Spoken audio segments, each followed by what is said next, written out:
Okay, imagine this for a second. A photograph. Inside the Israeli Prime Minister's office, right? Supposedly one of the most secure places. And this photo isn't private. It gets posted online, publicly, by Iran's Revolutionary Guard Corps, the IRGC. Yeah.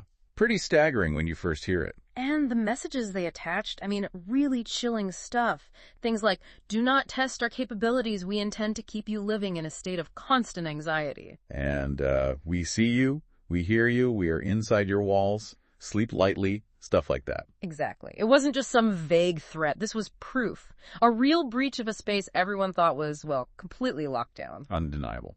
So, okay, let's unpack this for you. The big question has to be, how? How did they actually achieve something that seems, well, almost impossible? Right. And that's what this deep dive is all about for you. We're going to try and unravel this operation they called Shadow Lens. Shadow Lens. Yeah. And what's really fascinating, or maybe disturbing, is how it blended, human intelligence, old school stuff, with some seriously cutting edge tech. It let them bypass security that, on paper, looked impenetrable. So the goal here is for you to really grasp how this whole thing went down. Okay, so where did it start? Well, it seems it all kicked off months before with just one person. They recruited an engineer. An insider. Sort of. Yeah. A former contractor, someone who actually worked on the security systems for the Knesset building itself. Ah, okay, so they knew the layout, the potential weakness.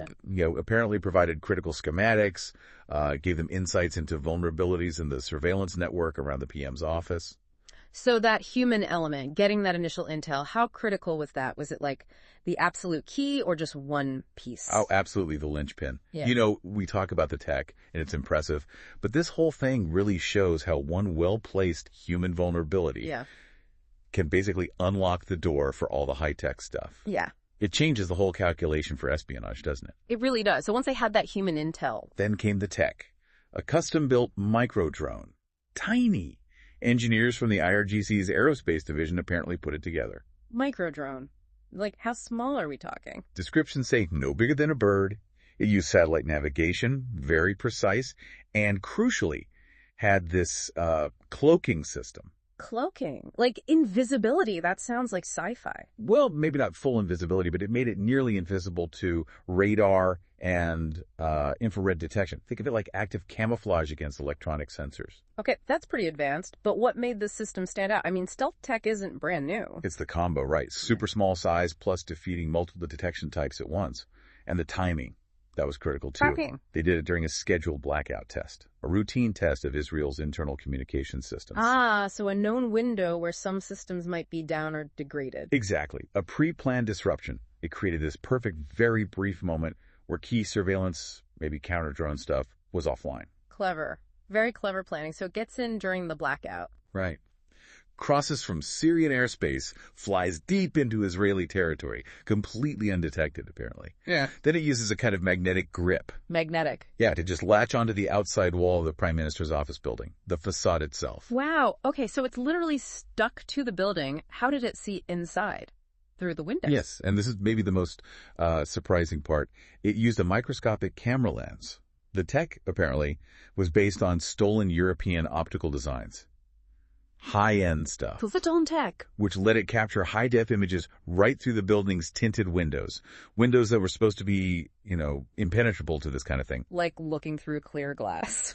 That's the implication. And one shot, the one they released, clearly showed the Prime Minister, alone at his desk, apparently looking over confidential papers. That's just unreal. Getting that image through that window, a world leader, vulnerable, in his own office. So they got the picture. What then? Did they just fly it back? Nope. Get this. Just 2 hours later, the drone detaches, flies off, and then self-destructs midair over the Negev desert. Self-destructs. So no evidence left behind. No trace.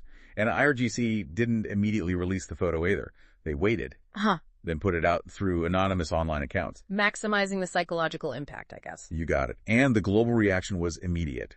Analysts stunned, intelligence agencies scrambling, Israelis launching a massive internal security review. And Iran. They just watched, waited. Kind of a silent reminder to Israel and the world that some battles aren't fought with bombs. They're fought in silence. So thinking about this whole thing, what's the main takeaway for you, the listener? This Shadow Lens deep dive, it really hammers home how linked tech and The human factor are now in spying. Absolutely. It's this blend of super sophisticated surveillance, almost futuristic, with that classic old school human vulnerability being the key. A single person opens the door for this incredibly advanced attack. Right. And if you connect this to the bigger picture, think about what it means for conflict, for security. It's a reminder, maybe a stark one, that the future battlegrounds, they might be silent, invisible. Fought with things like micro-drones, cyber attacks. Exactly. Advanced, undetectable methods.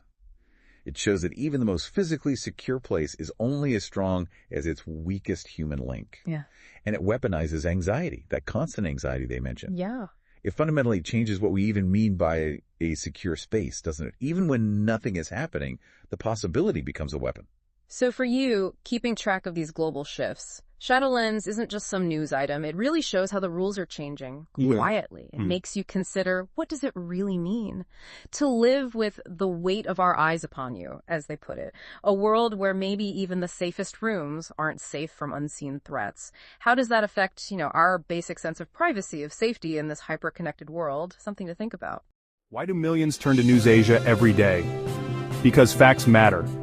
And stories shape us. Stay updated with breaking news, sharp analysis, and stories that connect Asia and beyond. Hit subscribe, your world, your news, right here at News Asia.